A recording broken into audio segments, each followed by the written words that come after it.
1970년대 미국에서 도대체 무슨 일이 있었는지 헤이츠 와인셀러 73 빈티지가 지금 서적 가격 한 1000불 정도 하는데 저는 1000불 이상의 가치를 한다고 생각해요. 오늘도 6월에 먹은 와인 찍으려고 이렇게 종이랑 만났는데 6월달에 와인을 많이 못 먹었는데 그래도 일주일에 한 번 정도 먹거든요. 네. 근데 많이 못 먹은 이유가 너무 바빴고 그냥 시음에 2번 하고 한 번은 지인의 지인 해가지고 이렇게 먹었는데 그거 외에는 먹은 게 별로 없어요. 그리고 이제 겹치는 와인들이 좀 있다 보니까 내가 좋아하는 와인들 좀 자주 먹는 부분들이 좀 있다 보니까 네. 인상 깊게 먹은 와인 한 5개, 6개 정도를 얘기를 하자면 하나가 너무 인상 깊었었던 게 있어요. 저도 이제 와인 마신 지 3년이 좀 넘어가는 시점이어서 아직까지도 못 먹어본 게 너무 많지만 이거는 정말 충격이었어요. 제가 미국 와인을 너무 좋아해서 뭐 저보다 더 드셔보시는 분도 계시지만 그래도 저도 많이 먹어봤다고 생각을 하는데 이건 헤이츠 와인셀러라는 와인이었는데요. 네. 헤이츠 와인셀러는 많이 아실 거예요. 굉장히 유명한 와이너리고 미국에서 이제 파리의 심판 때 등장했던 뭐 1등은 아니었지만 프랑스 보르도 와인을 누르고 10등 안에 들었던 와이너리 중에 하나인데 근데 이게 왜 그렇게 인상 깊냐라고 물어보시는 분들도 계실 텐데 73 빈티지를 먹었어요. 73 빈티지는 거의 다 맛이 같거든요. 예를 들어서 오퍼성 같은 경우도 80년대 초반 빈티지 먹으면 거의 다 탄닌 다 풀려 있어요. 아무리 상태 좋은 거 먹어도 좀 그렇고 80년 매그넘 인시그니아를 한번 먹은 적이 있었는데 그거는 그래도 탄닌이 어느 정도는 구조감을 가지고 있었는데 시간이 조금 지나니까 바로 풀려버리더라고요. 아니면 산도 같은 게 거의 느껴지지 않거나 미국 와인도 원래 산도가 낮거든요. 이제 당도가 높으니까 처음에 그 블라인드로 먹었어요. 산도가 너무 높은 거예요. 샴페인만큼 높은 건 아니지만 이거는 완전 레드 와인 찍은 하이 산도다. 그리고 알코올 도수도 꽤 높은 것 같은데 그렇게 높은 것 같진 않아. 14도 미친 것 같고 숙성이 되게 많이 되는 와인이라는 게 느껴졌었어요. 네. 그리고 탄닌이 느껴지는 거예요. 혀랑 이제 그 잇몸에서 탄닌이 분명히 꺼끌꺼끌하게 느껴지는 촉감이 있는 거예요. 그럼 여기서 다 우리가 보면 올빈이죠. 네. 레드죠. 그리고 까베르네 쇼비뇽 베이스의 블렌딩인 것 같은데 올빈인데 산도가 이렇게 높으면 까쇼가 아닐 수도 있겠구나 생각을 했어요. 솔직히 그냥 보르도라고 하기에는 뉘앙스가 좀 많이 달랐던 느낌이 좀 있었고 근데 보르도에서도 이렇게 산도가 높은 와인들은 많이 없거든요. 마고 마을에 있는 와인들이 산도가 조금 더 높은 경향이 네네. 있고 우한 쪽도 뭐 그런 와인들이 좀 가끔 있는데 보르도 와인이라고 하기에는 산도가 너무 하이라서 분명히 이거는 처음에는 까쇼 까베르네 쇼비뇽 베이스라고 생각을 했는데 보르도는 아닌 것 같고 미국으로 가자니 도수가 그렇게 높은 것 같지는 않은데 당도가 하나도 안 느껴지고 꽤 올빈인 것 같은데 탄닌이 너무 두텁고 산도도 이렇게 높은 거 보면 뭐가 있을까요? 이렇게 해가지고 저는 사실 직감보다 논리로 따라가게 되면 하이 산도의 하이 탄닌에 올빈인데도 불구하고 이걸 유지하고 있는 와인들이 이태리 와인들이 많거든요. 사실 그래서 이태리 와인으로 갔어요. 갔는데 보기 좋게 미국 와인이었던 거예요. 1973 빈티지인데 너무 놀라웠던 거는 80년대 보르도 와인들, 80년대 미국 와인들만 먹어도 상태가 꽤 좋아도 탄닌의 구조감 이제 스트럭처라고 그러거든요. 네. 그게 이제 뭐 맛의 어떤 스트럭처나 레이어나 산도가 이렇게까지 높은 와인이 있는가라고 보면 찾아보기 정말 힘들거든요. 아무리 그레이드 와인이어도. 그래서 1970년대 미국에서 도대체 무슨 일이 있었는지 헤이츠 와인셀러 73 빈티지가 지금 서적 가격 한 1000불 정도 하는데 저는 1000불 이상의 가치를 한다고 생각해요. 크리스 경매에서 상태 다 이제 보증까지는 아니지만 상태 되게 좋은 거를 경매로 샀다고 하시는데 그 당시에는 뭐 300불 이렇게 주고 샀다고 하시더라고요. 근데 지금은 1000불 가까이 하는데 너무 좋은 경험이었습니다. 첫 번째로는 까베르네 쇼비뇽 베이스로 만든 캘리포니아의 그 햇빛 많은 당도 높은 그 지역에서 50년이 지났는데도 불구하고 탄닌의 스트럭처가 아직도 되게 살아있고 꺼끌꺼끌한 게 느껴져요. 정말 이거 구라가 아니에요. 산도가 이렇게까지 하이가 나오는 미국 와인이 있다니라고 하니까 너무 충격을 받았어요. 네. 80년대 90년대 미국 와인들 정말 많이 저도 먹어봤는데 70년대 거의 안 먹어봤거든요. 대부분이 그렇지 않아요. 올빈 20년 30년 40년 지난 와인들이 산도가 이렇게까지 살아있는 와인이 보르도에서도 거의 없는데 미국에서는 과연 그게 있을까 이렇게 당도가 높은 지역에서 근데 그렇지 않더라고요. 그리고 알코올 도수가 딱 까보니까 13도였어요. 당시 1970년대 미국의 캘리포니아에 있는 나파밸리 와인인데 양조 방법이 달랐던지 아니면 뭐 다른 어떤 부분이 달랐는지 그건 모르겠지만 13도면 지금 보르도 와인들 레드 와인들이 13에서 13.5도가 나오거든요. 보르도 자한 쪽 와인들이 많이 나오면 14도까지도 나오고 기후가 좀 더 서늘해야 뭐 산도도 더 살고 당도가 좀 줄어드니까 그런 부분들이 있거든요. 확실히 이게 70년대의 역사적인 의미로 먹는 게 아니라 진짜 그 자체가 너무 맛있었어요. 그러니까 보통 1970년대나 60년대 이런 와인들 먹으면 역사적 의미 그리고 한번 경험해봤다 이런 것 때문에 먹는 경우가 많은데 이건 정말 맛 자체가 너무 맛있었던 거예요. 그래서 너무 깜짝 놀랐던 저희 어떤 미국 와인의 편견을 깨줬던 와인이어서 너무 재밌었습니다. 그리고 두 번째로 기억에 남는 거라기보다는 보르도 와인 중에 아주 뭐 그랑크루 등급 중에 1등급 뭐 와인 오데샤또나 뭐 슈퍼 세컨드 이런 와인은 아니지만 보르도 5등급인가 뭐 4등급인가 뭐 그런 걸로 전 기억을 하고 있는데 린치바주 83을 먹었었어요. 근데 이거는 탄닌 스트럭처가 많이 풀려 있더라고요. 아예 뭐 상태가 안 좋아서 뭐 가거나 이런 건 아니었는데 상태가 뭐 100% 퍼펙트하다고 말할 수는 없었지만 탄닌의 어떤 스트럭처나 이런 파워가 좀 많이 떨어져 있더라고요. 그래서 이런 걸 봤을 때 사실 오데샤또 속도들도 70년대 먹으면 좀 가 있는 애들이 많아요. 오브리옹이나 뭐 무통이나 이런 애들도 70년대에 상태 좋은 거를 먹어도 풀어져 있는 경우가 진짜 많거든요. 그러니까 미국 와인 그 헤이츠 와인 셀러 그 친구가 뭐 아주 하이엔드 와인 브랜드는 아닌데 지금 현재는 네. 그렇고 이렇게까지 버틸 수 있다니라고 하는 게 이거랑 또 비교돼서 좀 좋았고요. 또 하나는 쿠룩 170 에디션을 먹었는데 쿠룩 같은 경우는 쿠룩, 돈페리뇽, 크리스탈 이렇게 세 개가 3대장이라고 부르잖아요. 쌍파뉴의 그 RM 생산자가 아닌 그 NM 생산자 중에 3대장이라고 부르는데 쿠룩 같은 경우는 조금 더 직관적이고 그렇거든요. 쿠룩의 철학을 가장 잘 보여주는 그 샴페인 라인이 MV라는 라인이 있어요. MV가 non-vintage라는 네. 뜻인데 MV를 어떻게 만드냐면 여러 해 빈티지를 섞어요. 10년 정도 되는 10년 또는 길게는 뭐 15년까지 해가지고 예를 들어서 2015년에 출시를 했고 그때 병입을 했는데 2007 빈티지부터 2015에 수확한 포도까지 다 섞어가지고 만들거든요. 왜 이렇게 섞어서 만드냐? 돈페리뇽이나 크리스탈은 MV라는 라인을 출시를 안 해요. 얘들은 빈티지 라인만 있어요. 네. 95년에 수확한 포도로 샴페인을 만들었으면 95 빈티지고 96 빈티지고 이런 식으로 가는 거지 넌 빈티지다 이렇게는 안 나와요. 근데 돈페리뇽은 이제 모이샹똥에서 그렇게 나오는 네. 게 있고 크리스탈 같은 경우 루이 레더러 샴페인 하우스에서 저가형 라인이 있는데 저가형 라인이 아니면 이렇게 안 나와요. 쿠룩 같은 경우 왜 이렇게 만드느냐 보면 쿠룩 샴페인 하우스를 만든 창립자의 철학 때문에 그런데 창립자 이런 생각을 했던 거야. 와인이라는 게 농사고 작황에 따라서 품질이 왔다 갔다 하잖아요. 네. 작황에 따라서 품질이 왔다 갔다 하지 않고 매년 생산하는 그 우리가 만드는 샴페인의 품질이 일정했으면 좋겠다. 근데 매년 농사가 다르잖아. 어떤 애는 냉해가 막 피해를 입을 수도 있고 어떤 애는 농사가 너무 잘 될 수도 있고 이렇게 왔다 갔다 하니까 그때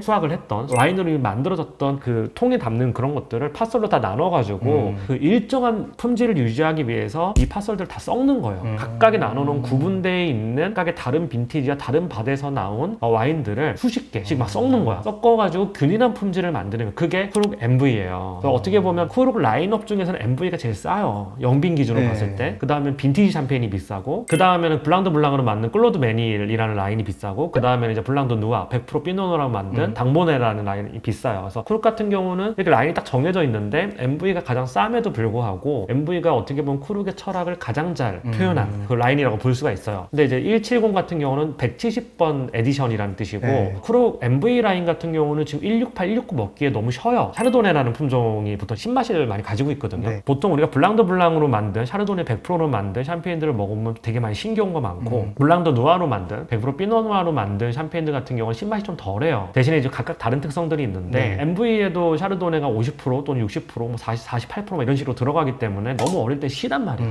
그래서 보통 쿠룩이 너무 좋은 샴페인인데 168, 169를 먹는 거는 신맛밖에 안 나. 그래서 이거의 복합적인 느낌이 잘 안 나요. 너트향 좀 나다가 쉬고 막 이래요 먹으면. 그래서 저는 쿠룩 MV 최신 빈티지는 아니지만 최신 에디션을 먹는 걸 완전 비추하고요. 쿠룩 MV는 최소 164, 163부터 먹어야 맛있습니다. 대신에 가격이 훨씬 비싸요. 163면 164 가격이 훨씬 비싸긴 한데 170, 169, 168도 비싼데 이걸 굳이 그 돈 내고 먹느냐? 저는 이런 주의예요. 차라리 돈을 더 주고 힘 적게 있는 걸 먹어라. 163부터는 지금 힘 적게 초반부로 들어가고 있는 것 같고 어쨌든 170을 먹었는데 제가 168 처음 나왔을 때는 너무 쉬워가지고 별로라고 생각을 했고 169도 그렇게 생각을 했는데 170을 먹으니까 접근성이 되게 좋아졌더라고요. 확실히 쿠룩에서도 168, 169를 만들었을 때 너무 쉬고 사람들이 생각보다 많이 안 사고 물론 쿠룩은 너무 인기가 많아서 다 주워 담긴 하는데 형들이 많다 보니까 170을 조금 더 접근 가능하게 조금 더 이제 먹기 편하게끔 만든 거 아니냐. 그럼 이런 질문을 할 수가 있잖아. 아니 그럼 처음부터 편하게 만들지 왜 그렇게 시게 만들어요? 라고 얘기할 수 있잖아요. 시다라고 하는 건 산도거든요. 보통 산도가 있어야 장기 수성이 가능해요. 와인에 산도가 빠져버리면 장기 수성이 됐을 때 얘가 메가리가 없어져 버려요. 맛의 구조감이 다 무너져 버려요. 산도가 처음부터 적어버리면 수성이 좀 되다가 그냥 죽어버려요. 얘가. 그래서 숙성이 안 돼요. 그래서 산도를 높게 처음부터 가져가는 거고 좋은 생산자들 같은 경우에 좋은 포도여야도 산도가 높게 나오고요. 네. 포도가 안 좋으면 산도가 이렇게 나올 수가 없고요. 샤르도네 양조용 포도를 먹어보자면 되게 셔요. 일반 포도가 아니에요. 우리가 먹는 그런 포도가 아니고 양조용 포도 따로 있거든요. 어쨌든 세 번째 와인이 진짜 좀 저는 되게 인상 깊었던 와인인데 이게 뭐냐면 이제 뭐 결론부터 얘기하면 달푸르노 아마노네라는 와인이에요. 그러니까 아마노네라고 하는 이탈리아의 지역이 있어요. 이 지역은 양조법부터 이야기하면 너무 기니까 그냥 되게 쫀쫀한 와인을 만들어요. 아파시멘토라는 기법을 써가지고 아파시멘토가 뭐냐면 수확을 하잖아. 보통 우리가 압착을 하면 주스가 나오잖아요. 이걸 압착을 하기 전에 얘들을 건조를 시켜버려. 건조를 시키면 주스가 많이 날아가 버릴 거 아니야. 아주 작은 주스와 정말 이렇게 어떻게 보면 우리가 포도를 딱 짰을 때 주스가 다 날아가 버리면 더 짜면 완전 액즙 같은 게 나오잖아요. 정말 끈끈한 액즙 같은 게 나오잖아요. 그걸로 와인을 만드는 게 아파시멘토 기법인데 달포르노라는 생산자가 아마노레에 있는 토착 품종을 가지고 만들었어요. 근데 아파시멘토 기법을 얘들은 3개월을 한대요. 3개월 동안 포도를 건조시키는 거야. 실제 이 건조시킨 이 포도가 별로 좋지가 않으면 3개월 동안 건조시키면 포도 다 죽을 거 아니야.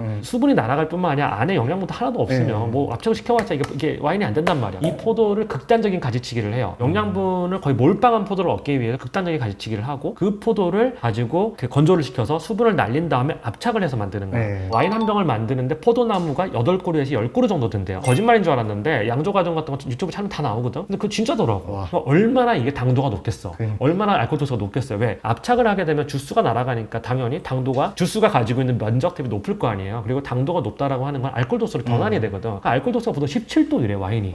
달프로나 아마노는 영비 때 먹으면 너무 끈끈하고 너무 달고 소주 같아. 뭐 알코올 도수가 이렇게 높지만 이런 느낌이 좀 드는데 얘가 숙성이 되면서 당도가 점점 줄어들게 되고 향과 맛으로 변화하게 되거든요. 99 빈티지를 먹었는데 두 가지 관점에서 하나는 이제 달프로나 아마노는 좀 많이 먹어봤어요. 사실 90년대 많이 먹어봤고 96, 97, 98 뭐 이렇게 많이 먹어봤어요. 96, 97이 그레이프 빈이고요. 98, 99가 그냥 평범한 빈인데 달프로나 아마노에도 안 좋은 빈티지는 아예 생산 자체를 안 해버려요. 그래서 평범한 빈이라고 해도 좋은 빈티지였을 거예요. 근데 그 중에서 특히 좋은 게 97, 96이고 97, 96은 3번씩 먹어봤어요. 근데 97 같은 경우는 병브리딩을 6시간을 했거든요. 97 빈티지인데도 병브리딩을 5시간, 6시간을 해야 돼요. 병브리딩 한두 시간, 1시간 하고 먹으면 못 먹어요. 이거. 너무 강건해서. 이미 30년까지는 아니고 5년이나 숙성이 됐음에도 불구하고 병브리딩이 5시간 정도 필요하다고 하는 거는 엄청난 파워를 가지고 있는 거거든요. 처음엔 굉장히 당황스러워요. 사람들이 이걸 먹으면. 99 빈티지를 저희가 병브리딩 2시간 하고 잔에 천천히 돌려서 먹었는데 진짜 그 폭발적인 오크 향, 삼나무 향 이게 만들 과정 자체가 주스를 날리고 막 압축된 포도를 즙을 막 짜서 만들다 보니까 어떤 느낌이 좀 있냐면 포도의